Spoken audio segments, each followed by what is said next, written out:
गावी राहायची मजाच खूप वेगळी. सगळ्यात सुंदर आणि समृद्धीचं वातावरण जे गावी असतं ते गावी, आणि सर्व सुखमय वातावरण गावीचं.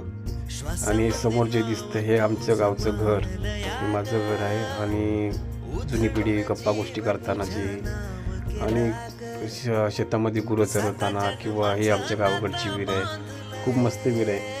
आणि गावाकडे ना खूप म्हणजे असं वातावरण, खूप मस्त वातावरण असतं ना की तिथे मज्जा वेगळीच असते. गावची खूप वातावरणामध्ये खूप मजाच वेगळी असते. तसंच नाही तर हे आमच्या गावाकडचं वाडा आहे, किंवा हे आमचं गावाकडे जाणारा रस्ता, आणि हे मंदिर, हनुमंताचं मंदिर आहे गावचं. एकदम सुखमय वातावरण, अगदी शांत वातावरण आहे. गावाचं खरखर होणारा जरा, आणि निसर्गरम्य वातावरणात आपली घरं आणि आपली गुरवचं सर्व नेतानाचे दृश्य.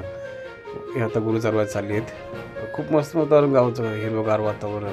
समोर हिरवगार, बाजूला घर, त्यामध्ये छोटंसं घर आपलं. हे गावची